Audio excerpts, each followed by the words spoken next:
Vinicius Jr. just walked away from the 2026 World Cup with 4 goals to his name, one of the very few bright spots in a Brazil campaign that ended in heartbreak. But right now, football fans aren't just talking about his finishing. They're talking about his face. And if you scroll through football Twitter or Instagram this week, you already know exactly what I'm talking about. Let's start from the beginning. Brazil crashed out of the World Cup in a round of 16, beaten 2-1 by a Norway side that nobody expected to end the dream of a record 6 title. It was Brazil's earliest World Cup exit since 1990. A brutal result for a nation that lives and breathes this tournament every 4 years. But through the disappointment, Vinicius stood out, 4 goals in 5 appearances. One of the only Brazilian players to leave the tournament with his reputation enhanced rather than damaged. Now, weeks after that elimination, Vinicius went home to Brazil. And that's when things got interesting. Photos started surfacing online. Some with his ex-girlfriend, Virginia Fonseca, at her gym. Others from friends and acquaintances, catching him in casual, everyday moments. And in almost every single one, fans noticed the same thing. His jawline looked sharper. His chin looked more defined, more prominent, more sculpted than the Vinicius we watched play in that World Cup just weeks earlier. Naturally, the internet did what the internet always does. It went into full detective mode. According to Brazilian outlet TMC, and later picked up by outlets across the world, Vinicius reportedly visited a specialized clinic in the city of Goiânia, Brazil. The procedure was allegedly carried out by a dermatologist and cosmetic doctor named Alessandro Alarceo, who, according to some reports, even traveled in specifically to perform the treatment. The clinic in question reportedly went to serious lengths to keep the visit private, restricting staff from taking photos or recording video, all in an effort to keep the story out of the media for as long as possible. That effort, by the way, didn't really work. So what actually happened to his chin? Reports describe the procedure as a chin harmonization treatment. Now, if you're not familiar with that term, don't worry. I'll break it down. This is not traditional surgery. There's no cutting, no scalpel, no going under general anesthesia.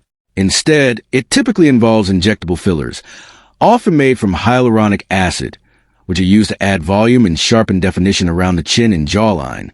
It's the same broad category of treatment that's become incredibly popular across the entertainment and sports world in recent years, precisely because it's minimally invasive and the recovery time is short. We talk constantly about how footballers' bodies get scrutinized, their weight, their fitness, and their haircuts. But how often do we talk about the pressure to look a certain way off the pitch too, especially for players who are just as famous for their image and their brand as they are for their goals? Do you think that pressure is fair game for a public figure, or has social media just gone too far in picking apart people's faces? Let me know what you think, because I really am curious how this lands with you. What we do know is that none of the reports suggest this was medically necessary. There's no indication it was connected to an injury, an illness, or anything Vinicius suffered on the pitch. By every account, this was a personal, voluntary, cosmetic choice made during his break between the World Cup and preseason. But if we're being honest, the scrutiny over his chin is a small, almost gentle version of something Vinicius has dealt with for years.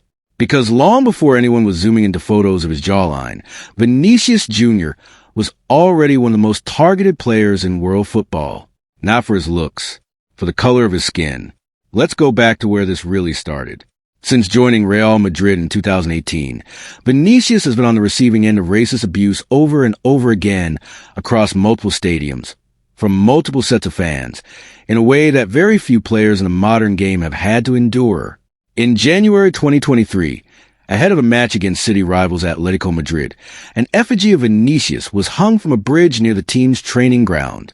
Not a joke or a meme, an actual doll made in his image, strung up like a lynching, left there for the world to see before kickoff. Later that same year, during a match against Valencia at the Mestalla stadium, multiple people in the crowd were caught on camera shouting the word monkey in his direction, along with other racist gestures. It wasn't an isolated chant from one section. Spanish prosecutors and La Liga itself got involved, filing legal complaints against the individuals responsible. And Valencia wasn't alone. Similar racist abuse has been caught on camera during matches at Osasuna, Mallorca, and Real Valladolid. By his own club's count, There were 10 separate reported incidents of racist abuse directed at Vinicius in a single season alone. Now, here's a question I want you to sit with. If this happened to any other public figure, in any other industry, 10 separate documented incidents in 1 year, do you think the response would have been stronger? Or does football have a unique problem with letting this slide because it happens in stadiums, in the heat of a match, where people feel like they can hide behind the crowd? Comment below, because I think this is a conversation football doesn't have often enough. All of this abuse eventually built to a moment that a lot of people still remember vividly. In March 2024, ahead of Brazil versus Spain friendly at the Santiago Bernabeu, a friendly that was specifically organized as part of an anti-racism campaign called One Skin, Vinicius sat down for a pre-match press conference. Reporters asked him about the racism he'd faced, and this time, he couldn't hold it together. Vinicius broke down in tears in front of the cameras. He told the room that he was struggling to find the motivation to keep playing, admitting that he felt less and less desire to step onto the pitch because of everything he'd been carrying. He had to stop and compose himself more than once just to keep talking. This wasn't a private moment. This was one of the best players on the planet, visibly breaking down, live in front of the entire football world. And what he said next is the part that really stuck with people. He explained that he had never once considered leaving Spain because of the abuse, because leaving would hand the racists exactly what they wanted. He said he intended to stay, to keep winning titles, and keep forcing the people targeting him to watch him do it. He made it clear that he didn't believe Spain as a country was racist, but he was direct in saying that there are racists in the stadiums, and that they face very little real consequence for it. Even in that moment of him breaking down on camera, there were people online who mocked him for crying, who threw slurs of their own at him instead of showing any basic sympathy. Which honestly tells you everything you need to know about why this problem hasn't gone away. So when you put it all together, here's the real picture. This is a player who has spent years absorbing racist chants from crowds, who has literally had an effigy of himself hung in public, who has sat through legal proceedings just trying to get accountability for abuse thrown at him during matches, and who broke down in tears on live television talking about how close it brought him to losing his love for the game entirely. That's the real story behind Vinicius Jr., long before anyone was talking about his chin.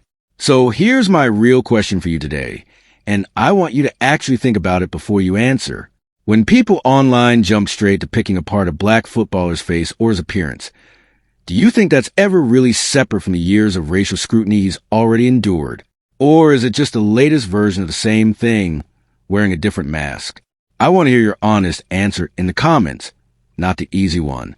If this video opened your eyes to anything, do me a favor and hit that subscribe button, because I'm covering every angle of football, the highlights, and the ugly parts nobody else wants to talk about.